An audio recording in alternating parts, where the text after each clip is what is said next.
వరంగల్ తూర్పు నియోజకవర్గం హంటర్ రోడ్లోని శ్రీ కన్వెన్షన్లో భారతీయ జనతా పార్టీ ఆధ్వర్యంలో ప్రధానమంత్రి నరేంద్ర మోడీ 12 సంవత్సరాల పదవీకాలం పూర్తి చేసుకున్నందుకు గాను మీడియా సమావేశం ఏర్పాటు చేశారు. ముఖ్య అతిథులుగా ఉప్పల్ మాజీ ఎమ్మెల్యే ఎన్వీఎస్ ప్రభాకర్, జిల్లా అధ్యక్షుడు గంటారవి, బీజేపీ శ్రేణులు, కార్యకర్తలు పాల్గొన్నారు.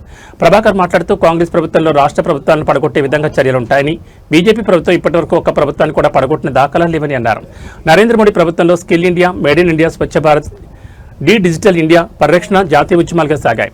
పలు దేశాల గుడులపై దాడులు చేస్తే సాంస్కృతిక అభివృద్ధి చేసే విధంగా అయోధ్య ఎవరూ ఊహించని విధంగా పలు కార్యక్రమాలను చేపట్టారని, గంగను శుద్ధి చేసి పలు రాష్ట్రాలకు పారే విధంగా అభివృద్ధిని చేస్తామని, ఓంకారంతో ప్రారంభమయ్యే యోగాని అంతర్జాతీయ యోగా దినోత్సవం చేసిన వారు మోడీ అని, ఉగ్రవాదులను ఉగ్రవాద స్థానాలను లేకుండా చేసిన వ్యక్తి మోడీ అని, ఇల్లు లేని నిరుపేదలకు ప్రధానమంత్రి ఆవాస్ యోజన కింద నిర్మాణాలు చేపట్టారంటూ 25 కోట్లకు పైగా ప్రజలు దారిద్ర్య రేఖను దిగువకు ఎక్కువకు వచ్చారని, ఆదివాసీలు గిరిజనుల కోసం సమ్మక్క సారక్క విశ్వవిద్యాలయం కేంద్ర ప్రభుత్వ సహకారంతో నిర్మించారని అన్నారు. మామనూరు విమానాశ్రయానికి కేంద్ర ప్రభుత్వం పూర్తి సహకారం అందిస్తుందని, వరల్డ్ హెరిటేజ్ వరంగల్ రామప్పని గుర్తించారని అన్నారు. వికసిత్ భారత్లో భాగంగా రాష్ట్రంలో ఏ పాలన ఉన్నా అభివృద్ధిలో అన్ని రాష్ట్రాలు పాల్గొనాలని చెప్పిన వ్యక్తి మోడీ ప్రభుత్వం అని తెలిపారు. ఈ యొక్క విలేకరుల సమావేశానికి విచ్చేసినటువంటి పత్రికా విలేకరులకి, అదే రకంగా మీడియా సంబంధించినటువంటి రిపోర్టర్లందరికీ కూడా ప్రత్యేక అభివందనాలు తెలియజేస్తున్నాం.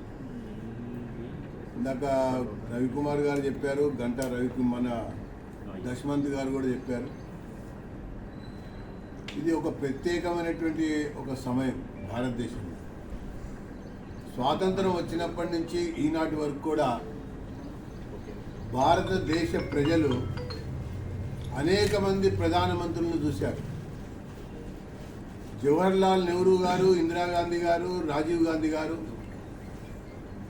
అట్లాగే మొరార్జీ దేశాయ్ గారు, అటల్ బిహారీ వాజ్పేయి గారు, మరి ఇంకా దేవగౌడ, చంద్రశేఖర్ గారు, ఇలా అనేక రకాల ప్రధానమంత్రులు చూశారు. మన్మోహన్ సింగ్ గారితో సహా రకరకాల పార్టీల యొక్క ప్రభుత్వాన్ని కూడా ఈ భారతదేశ ప్రజలు చూశారు. కానీ 12 సంవత్సరాల పాటు ఏకధాటిగా ఈ దేశాన్ని పరిపాలించినటువంటి చరిత్ర ఒక భారత ప్రధాని నరేంద్ర మోడీ గారికి, మరి భారతీయ జనతా పార్టీకి దక్కింది అన్నటువంటి విషయాన్ని నేను మీకు మనవి చేస్తాను.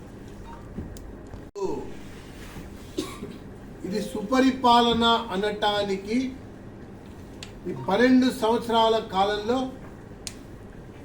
ఏ ఒక్క ఆరోపణ, అవినీతి ఆరోపణ కానీ, లేదా కుంభకోణం కానీ, లేదా కోర్టు తప్పు పట్టి మందలించినటువంటి సందర్భం కానీ ఈ ప్రభుత్వానికి, నరేంద్ర మోడీ గారి యొక్క పాలనలో ఏనాడు కూడా సంభవించలేదన్నటువంటి విషయాన్ని నేను మీకు మనవి చేస్తాను.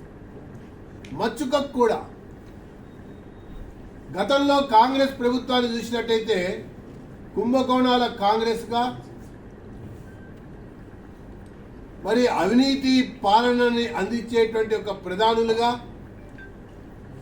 అనేక కుంభకోణాల్లో కూరుకుపోయినటువంటి మంత్రుల యొక్క రాజీనామాలు మనం ఎన్నో చూసామన్నటువంటి విషయాన్ని నేను మీకు ఈ సందర్భంగా మనం చేస్తాను.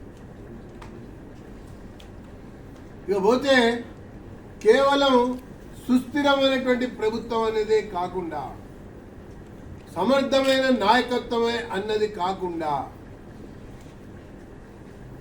సంక్షేమ రాజ్యానికి మారుపేరుగా, ప్రతీకగా నిలబడ్డటువంటి పాలన, పరిపాలన నరేంద్ర మోడీ గారి యొక్క కాలంలోనే సాధ్యమైనది చెప్పని నేను తెలియజేస్తాను.